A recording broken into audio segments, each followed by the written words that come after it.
On today's Gabriel Fauré's birthday, I wish to share with you a nocturne which I composed a few years ago in homage and dedicated to Gabriel Fauré.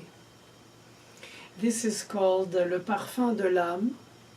It was beautifully performed recently by a former doctoral student of mine here in Bloomington, Sujin Ju, who played it in her lecture recital from memory. And given the complexity in the recapitulation of this single movement piece, of the polyphonic layering, which I specifically tended to homage to Gabriel Fauré's own one in the 13th Nocturne of his in B minor of 1921. That was a treat for me to hear her play so beautifully, but also memorized, which I didn't. And the fact is that because I wrote it, I read it.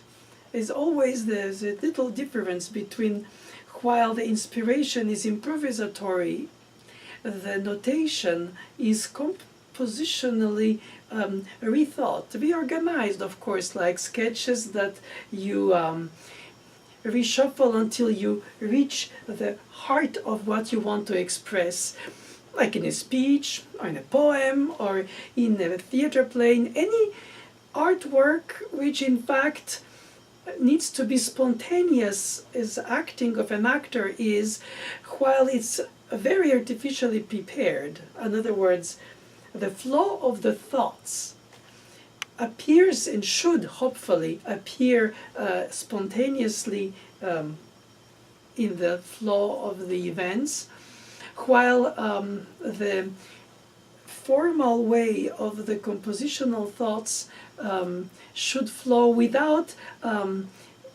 weaker moments or moments where you have a transition, a bridge, whatever you want to call it. I tend to admire this a lot. Mademoiselle Boulanger, who was a Fauré student, always talked to me about the beauty of the melodic line in the basis of his, not that it's harmonic roots as most composers use it for the accompaniment, but in both hands in the piano writing of Fauré are on a track where they embellish, in fact, the structure of the very nested texture. And all of a sudden music becomes a narrative flow of events which you don't capture right away as a listener because of the perhaps richness of the texture, just like in a Bach fugue, for instance. While by listening to it more and more, the different layers bring you to find such incredible beauties, mirroring, shadowing expressions, thoughts, your own experience projecting into the piece. I don't find complexity in the texture the reason for which music is meaningfully better, beautiful, or to be praised. I think the simplicity isn't either its quality for the fact that less is more. Sometimes it's just what you need to do is the right note, the right amount of expression for what you want to vehicle as a narrative storytelling. And that has to go through a performer, like in this case Sujin Ju played it so beautifully, because it meant something to her at that point when she played it, beyond what it meant to me as a composer who happens to be still alive, but by essence the composition is separate from the composer at the moment where you bring it out on a medium that is written. Therefore, from that medium which is written, as a teacher I do it of course constantly for dead composers with my students, but also for some living, to try to give new life or new rebirth or new aspect of looking at a new living gaze on the piece. And it doesn't have to be the fact that it's a a rarely played piece or the most famous piece, Appassionata, you know, Mephisto, Chopin Ballade, I mean, Bach Chromatic Fantasy and Fugue, Prokofiev War Sonatas, name it and more, of the pieces that still can be rediscovered through the new, if not fresh, approach of a new person who plays it, either because if it's a student or discovering it on their own, or with a teacher or somebody carrying a tradition, in the case of Fauré, because of my teacher, Mademoiselle Boulanger, who was a student of him as a child herself, and in turn, some many decades later, lucky for me that she was alive then, so old as she was, but so young in spirit, myself being her student as a child. And would have had I penetrated Fauré's textual narrative idiom language style without her? Perhaps, perhaps not, I would never know. But was I brought to expect from each composer's musical expression or language, style, genre, all the things, something that I want to find into it, or did she help me through a musical analysis and loving analysis, in the sense that you're curious to know more, like an archaeologist, about something that you in the first place love and you want to know more about, not just because you just want to know. This is so much to know, and it will never be enough time to learn everything to know. And at some point you get lost in the plethora of available information of elements of things.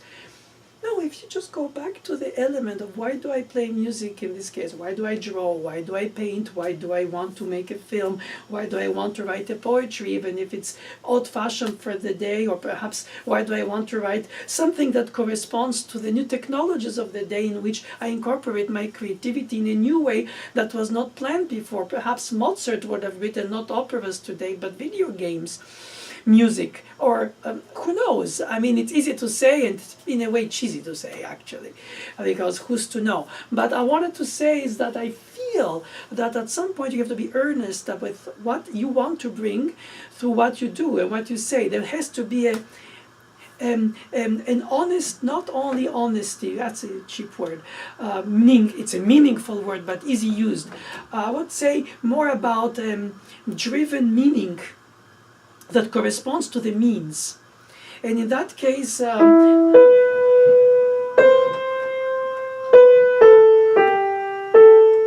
what is more pure in a musical expression than the melody?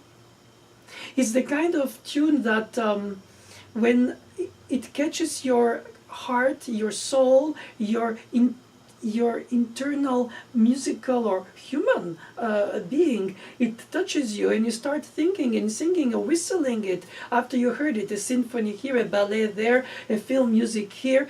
Who knows what catches your, why the mystery of one even pop song, or is it a rock song, or any other, whatever it is in terms of the medium and the genre, and it catches your heart and you go, oh my God, I want to live in that melody as if it's a country, imaginary, daydreamed, and so what if it's totally obsolete and perhaps old-fashioned for some, and altogether it doesn't really matter, because the daydreams are not the reality of life.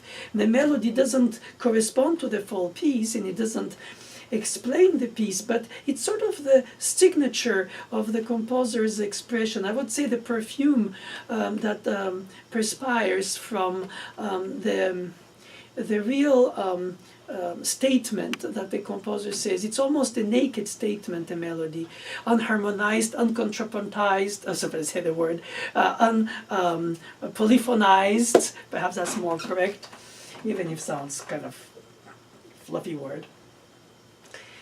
And I always was so deeply touched since I'm a child by the melodic line of a theme, of a song, of a fugue subject. We all do that in music, don't we? And we have our favorites, or we discover others. Can be a famous aria in an opera, or a second theme in a concerto, or I don't know. So many opportunities to all. I'm sure you identify with that yourself. And so when I composed this Perfume of the Soul, Parfum de l'âme piece in homage to Gabriel Fauré, it is a homage to Gabriel Fauré, happened in the compositional process of it. Of course, I improvise a lot, as you must know by now, since I do post a lot of them, if not all, many of them. It's a euphemism to mention it, since there are so many thousands. But the point of it is that that kind of liberating feeling of the improvisation is like what I do now. I speak to you in prose like that, and my thoughts come in different flows, and sometimes not organized, and sometimes spontaneously intertwined with other thoughts and so on. Basically a monologue in the style of a conversation with you, an imaginary one.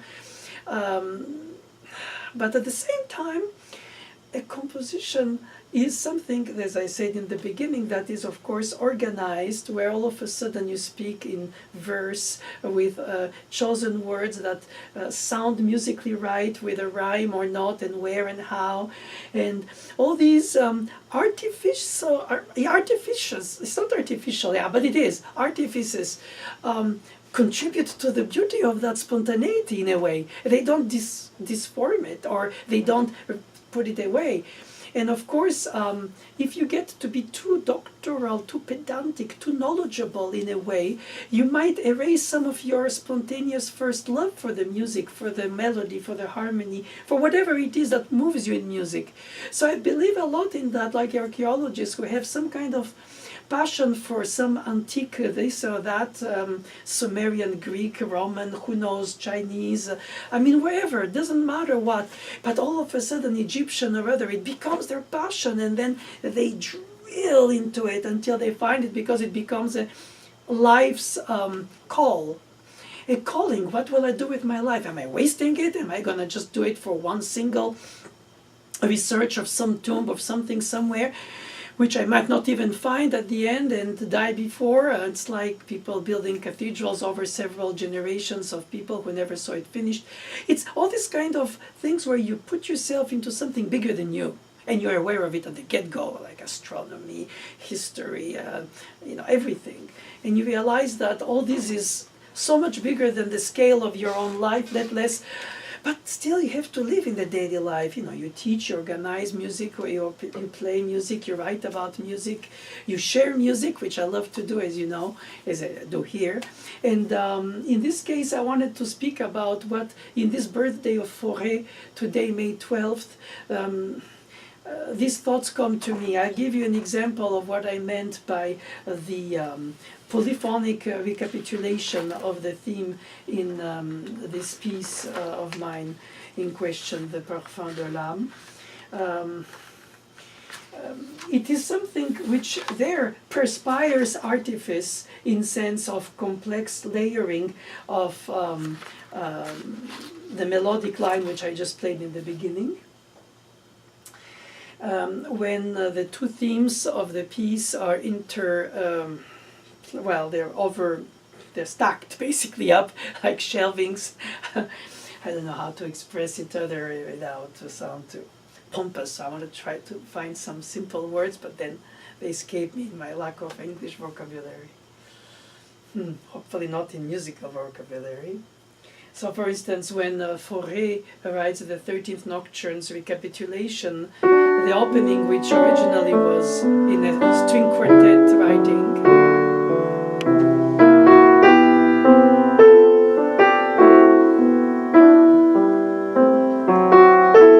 he starts with a chromaticism added part, and the intertwined parts are like hugging each other, or almost bundling, not to want bunching.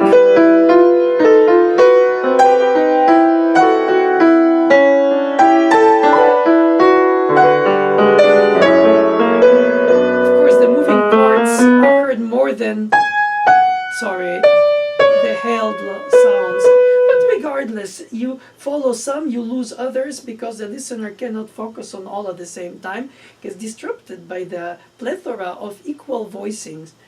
And when I did my theme of the opening,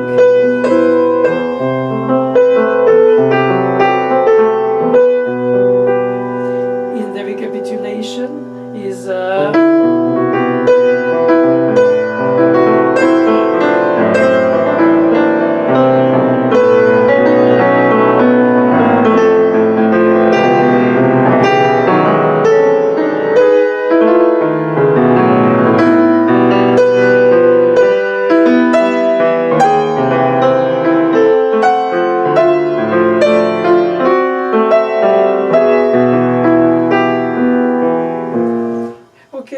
I should have played it more voiced to bring it out better in terms of the flow of the accompaniments, the secondary voice, and the main theme.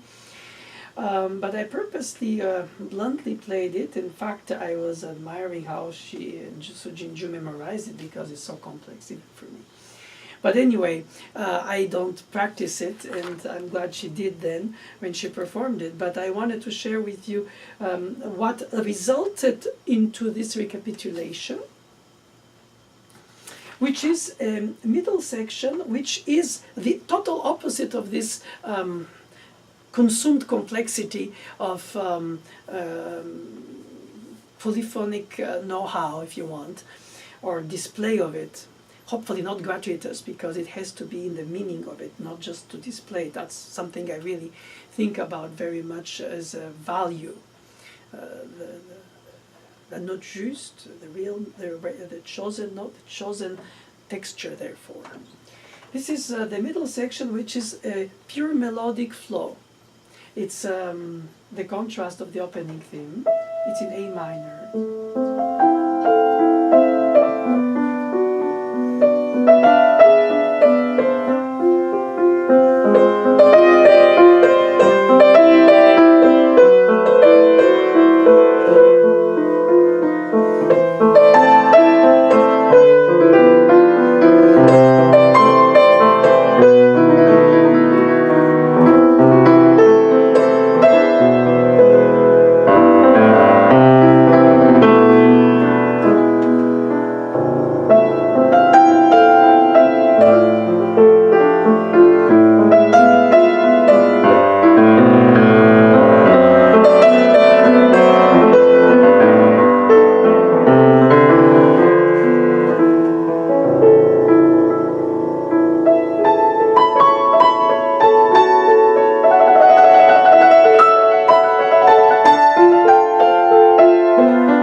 Earlier, how I want the composition to flow into each other's elements without to give the impression to something, then another thing, and then in between something lesser that is bridging it.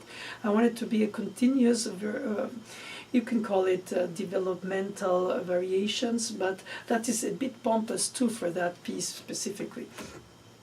It's not Schoenberg, of course, and for whom this is mentioned often in musical theory and analysis.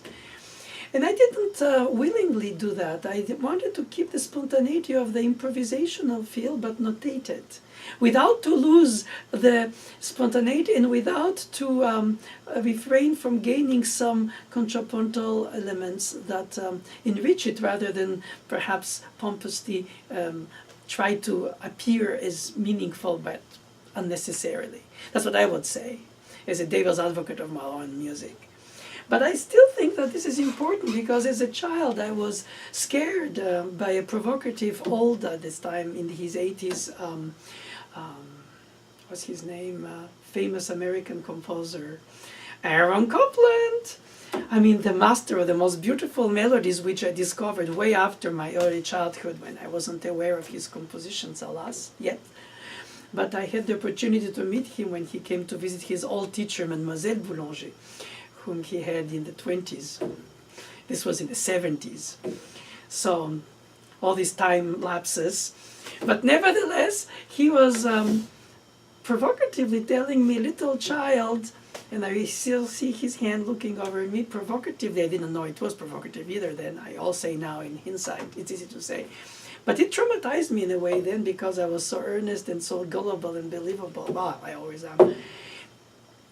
Melody is dead, he told me. No more emotional writing. Music has to be away from emotions. And I was terrified by that statement because I was already composing whatever I was, a few pieces, 7, 8-year-old.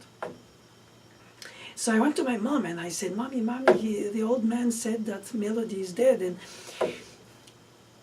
it's difficult to know how to make part of those, how to part the provocative from the true, from the predicament, from the, is it true? Because at the same time in music then, avant-garde in the 60s had already built so much. In the 70s, everybody was into not only atonal, but way beyond. In other words, all the melodic tonal music of the so-called 19th century. Xenakis told me that I used to enrich with disdain in his statement, which is his point of view, but I was understanding that somehow I was a misfit.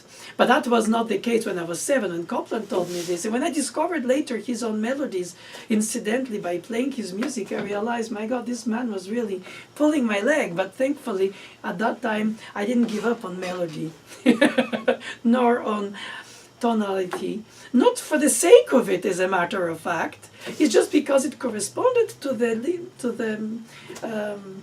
language of the music for what I had to express. And it wasn't always the same. As a matter of fact, thankfully, my compositional thoughts and feelings and yearnings and distant re-memorizations, as if I dig out of myself some reminiscence of a piece, which I think composition often is, to me at least. But it comes newly back to exist through the way I was taught to notate by the solfège lessons with Mademoiselle Dieudonné. So do I filter it too much? Do I just let it flow naturally? Is it the improvisation that is more true than the written notation compared to the inspiration? Which one betrays which? Which one is the real transmitter of it? And then how does that reach the audience member, the individual performer, the audience of this performer? And how all of a sudden this melody travels through and becomes like this parfum, the soul in this case for the title of this piece, but it becomes a medium. It becomes a universal moment where it doesn't belong to a composer or to a performer or to a listener. It sort of becomes universal because it means something like a specific order of words in a sentence that become something that means to you from a poem, from a theater play, from a film, dialogue, from anything that art form in which you were, to which you were present, and all of a sudden you connect to it because it means to your inner world. Whoever you are, wherever you are in the world. And perhaps it doesn't, and perhaps some things totally, you're aloof to it because somehow you don't have the antennas to capture it, or perhaps later, perhaps you have to develop some sense for this because you cannot read a certain novel before you read another novel of a given author because it takes time to enter in their world and to appreciate. Perhaps you reject, perhaps you like some aspects. People say, oh, I like in Stravinsky the earlier period. No, some would say, no, I like his later period. Picasso's painting, same. And you can go on and on like this and say, oh, I hate this, I love that, or rather say, I reject and understand, or I would like to love but I can't, or I don't have the means perhaps to understand it. Not everybody is an art historian when they watch an art work. Would it be exposed on a tablet or some kind of easy device where information circulates without an expressed, organized, or taught? But then if everything has to be taught, you get lost also because it becomes also in a way arrogant, you know. I understand it, therefore I love it. No, I think you should love it and then try to understand it. And perhaps you don't love it and then you miss it. And you pass next to it and you don't notice it. And it's like, oh my God, I missed the beauty of some sentence in Sanskrit. Oh my God, I mean, of course I did. Perhaps there is a more beautiful poem in, I don't know, in Mongolian. I don't know if that's the language that exists because I don't know them all. Of course, very few linguists might, but not for each language. Perhaps there's a Mongolian love song that is very touching, which I missed in my knowledge. So I'm aware that I don't know. I'm aware that I cannot know everything, and that I shouldn't try to either, because then I'll be perhaps just what it is, easily lost in not only translation, but in the availability of the amounts. Like, wow, what did I do with all that, you know?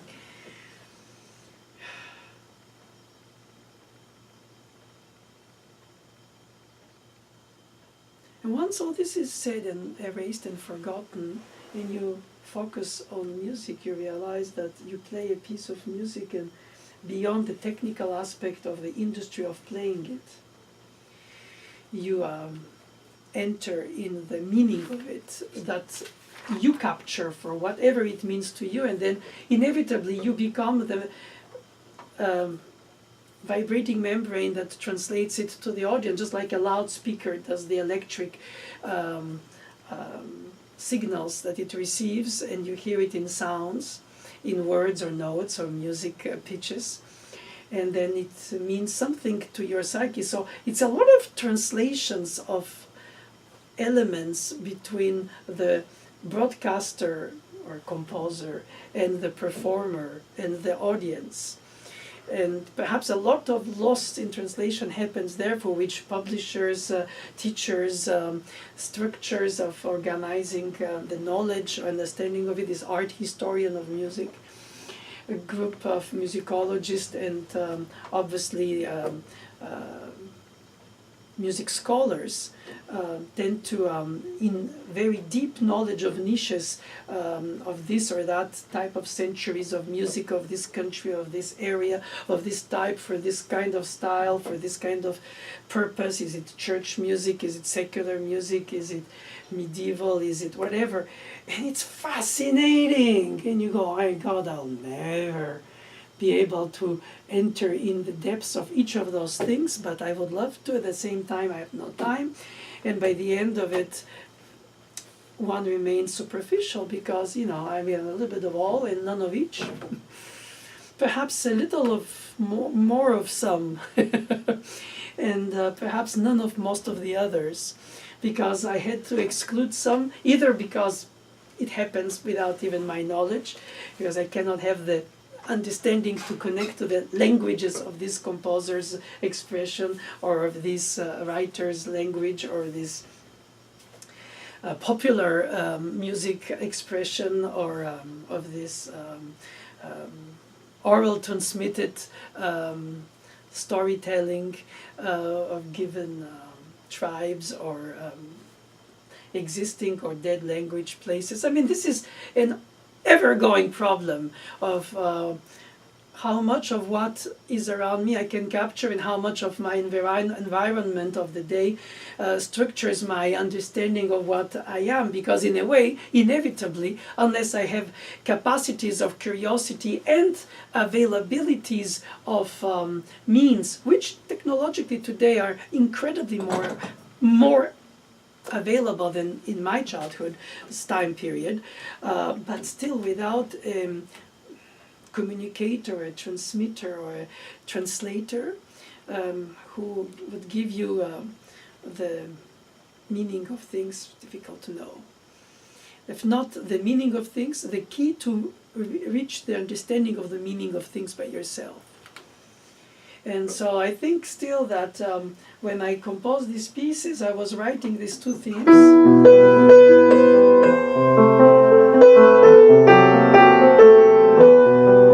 Naturally first played and immediately started writing, instead of continuing to improvise it in a flow of stop and start, go and go in the thoughts.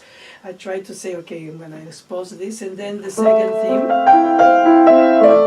which I played for you earlier in A minor.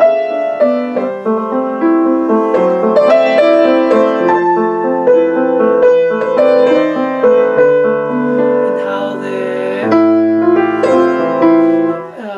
combine.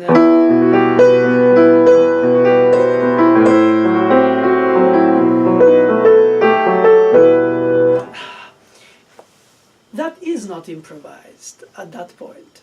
It's organized in the thought process. And then you go back to think about, since I connect this piece to the expression of the music that I personally value, to which I really emotionally am connected, is Gabriel Fauré's musical expression. When he speaks of when he presents his first theme in the Sixth Nocturne,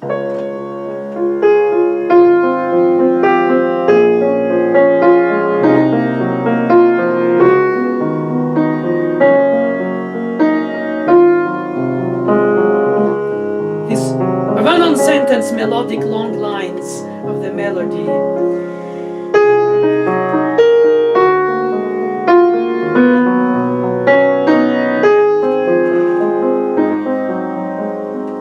Section of the piece, he has a secondary theme with a harp arcturing.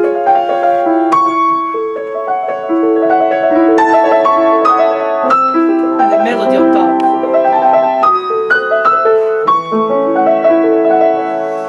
This incredible melodic, I wouldn't say only flaw, but really geyser of melodic lines that comes out of Fauré, subtly harmonized, coated in this elegant musical expression of his, where he is modal, tonal, chromatic, diatonic, a little of all but none of each, in a mix that only belongs to his secret of knowledge, what to do with it, and how to display which, when, and how much of what. His intuition, in fact, not only his artificial knowledge of the artifices, what I wanted to say. And when I play his Seventh Nocturne with a severe opening melodic line with somehow like requiem, heartbeat-like accompaniment pattern, short, long.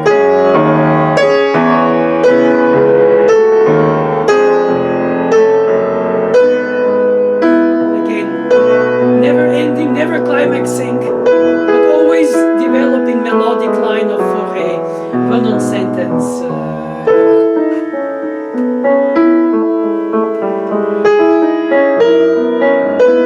And here, already richly decorated with other voices, so the complexity takes in, but the melody prevails.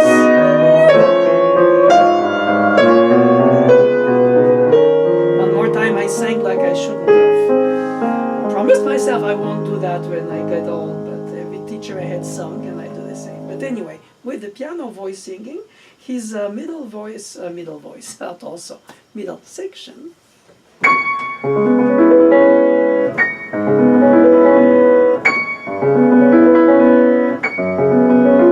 and the melody,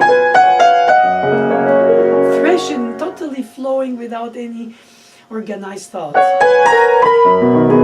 apparently, with interruptions.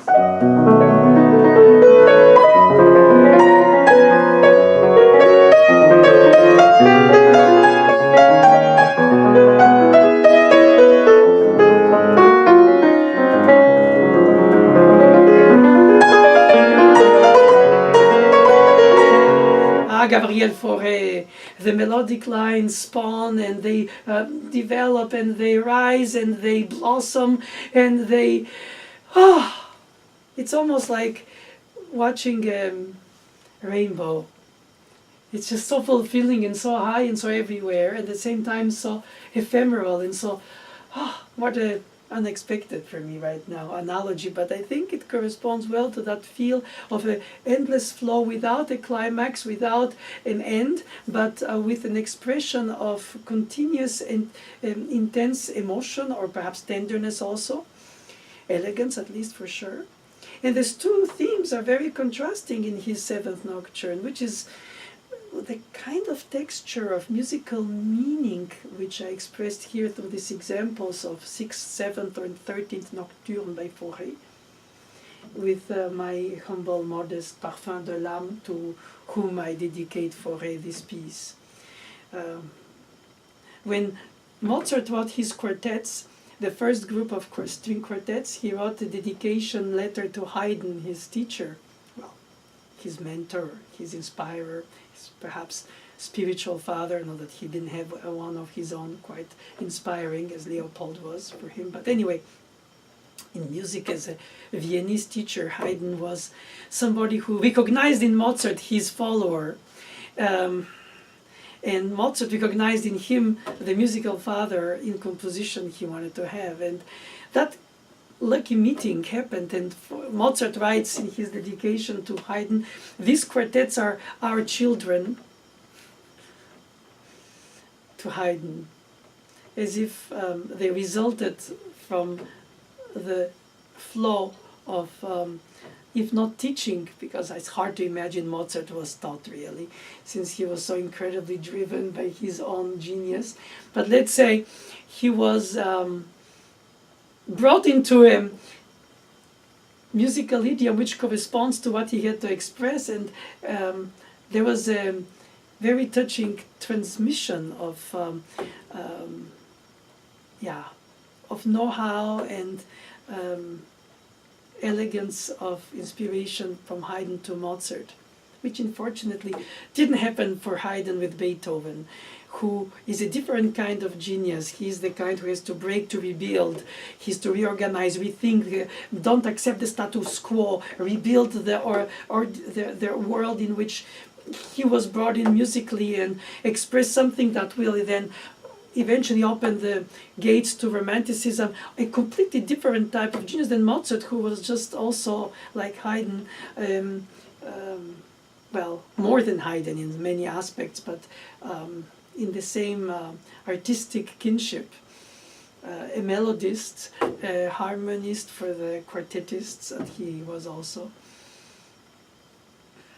So I think the spiritual son of Haydn was Mozart, and I felt that Le Parfum de l'âme, in its very humble and modest way, is a spiritual son of a nocturne of Gabriel Fauré. Not at all in imitation of the piece in terms of trying to, in the style of, or not at all. It's about the meaning of what the music of Fauré, when played, means to me as a performer, that I translate into my compositional need to organize a melodic line with coating of polyphony that I think corresponds to what I deeply am moved by when I play Fauré's piano music. So it's more an extension rather than an imitation. It's more beyond the time, because of course I never met him or never heard him in person speak of his music. And Mademoiselle Boulanger didn't speak too much anecdotically about him. You know, he played this, he told me that. He was all about the analytical understanding, the structure, the melodic line, the basses, the voices, the modality, the plagal cadence, the beauty of the inner voices, the meaningful beauty of the inner voices, nothing is left under the carpet, no dust in the corners. Everything is there to be displayed in a way. It has to be also voiced, obviously, in the performance, in order to be valued, or if not understood, because sometimes the listener or the chamber music partner would say, what am I supposed to follow? Where is the melody? It's not difficult to find, but when you intertwine it with so many elements, it could become lost in it. So sometimes it's like in a Bach fugue, when you reach the climax in meaning of the stretto, where all the voices are flourishing, blossoming, overwhelmingly expressing itself, one in longer values, the other one in shorter values, and all of them somehow gathering on a banquet of the soul. That bring the human spirit to a higher elevation. In the case of Bach, often connected, if not most of the time, besides of his job as a church musician, to his personal faith, and organizing elementally the music from the detail of a simple melodic group of intervals, a 5-voice fugue that will end up becoming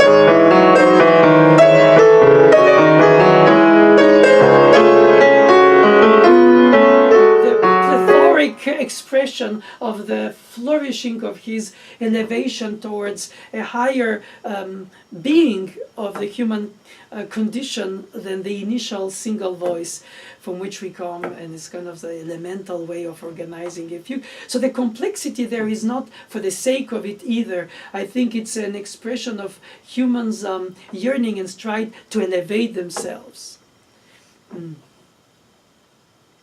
Well, some drop.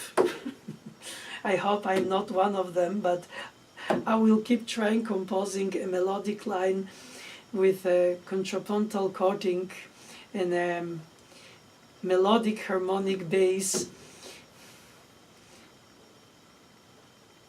not for the sake of all of these, but because together they might bring something that expresses what I felt while I was on Earth, and I wanted to share with my fellow Earthians. I know it sounds terribly cliche and almost prepared and not, in fact, spontaneously natural, as my conversation with you is. But sometimes it's difficult to say those things, isn't it? Because we think of them and we don't really say them, and if we say them, they sound so pompous or full of oneself, and who am I to decide that my piece is worth all these masterpieces were written before me, and if I wasn't aware because I was a child, well, fine, but now that I'm aware, then I shouldn't, because I'll self-censor, and then that's it. But that is not true. I reject that. I think that there is value in every person, and there is value in every person's inspiration. There's a value in every person's yearning to transmit, translate, express gauchely or rightfully, better than others or less well than they wished, perhaps unaware of them by themselves, even when they really reach the moment of the pinnacle of their expression of what they are to express from their experience of life, or of their experience of their inner life, or the experience of their inner drive, or the inner dreams, or the idealized world, and not about isms and any kind of idealisms only, but in a way combined expressions of what it is to go through from birth to whenever we are called, or we reach an end accidentally or not, or anyway, most of the accidental things happen all the time. We just call it faith.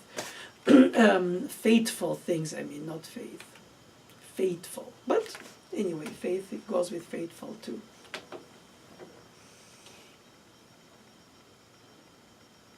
I admire and I respect people like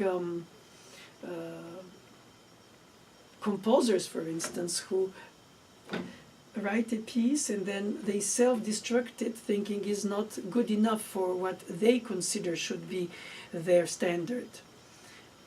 And of course, in the eyes of somebody else, let's say later musicologist looks at it and would find it great value, and perhaps, who knows, after the bad reviews of Carmen the opera, when Bizet died knowing it was a public fiasco, it became one of the most popular operas. You can say that to Van Gogh after his death, and the paintings became the ultra richest or expensive salt paintings praised by the world modern art business. And of course art But to say, who knows when one reaches it, if one ever reaches it, and perhaps one reaches it besides oneself, and perhaps one never reaches it besides one hoping to reach it. And so one can be appearing pompous to some, or perhaps full of oneself and self-serving, and who's this to think that they are this or that. And no, I think that in many cases when we find value, perhaps others gave us to feel that there is value to a Shakespeare play, until we get to really enter into it by ourselves and realize the universal meaning of it for humanity and mankind, and thoughts and all that. And same thing for any artwork, popular or classical or whatever. We then define it, and we realize that those who left it for us, a written element or whatever the medium that they used, they were not that humble, because if they were, they would have erased it before they wrote it, because they would have aware that somebody before them said it more meaningfully and better than they will ever do. So there's a subtle balance between humility and modesty, and the inner drive to share, for which you have to accept some of that, or to be called that. I don't know of the value of my own music, but I know what it means to me to share it. And I hope that it means to those who receive it, either through the performers and therefore their listeners,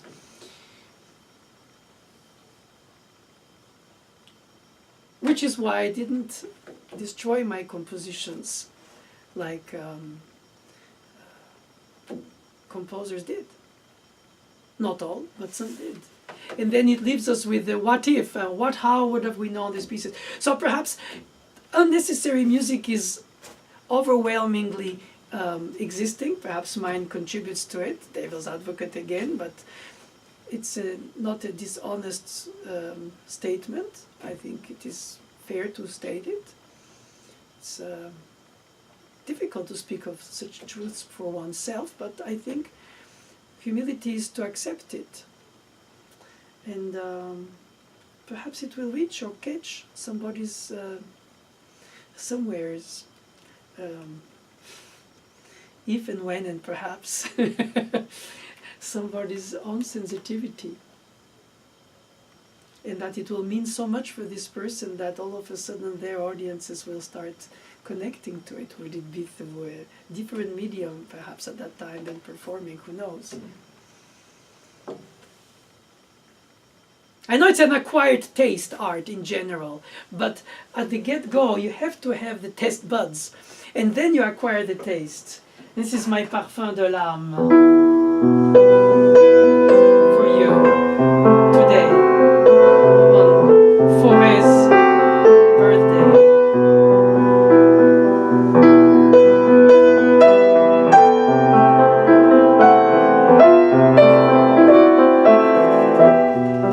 Gabriel.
Thank you for listening to it. If you accepted as you did to listen to it, I hope that it spoke much far more eloquently than all my words trying to explain it. Or if not it, the piece, but the inspiration and the industry of writing it and maintaining it in its first inspired improvisatory flow. Melody. La mélodie. Gabriel Fauré.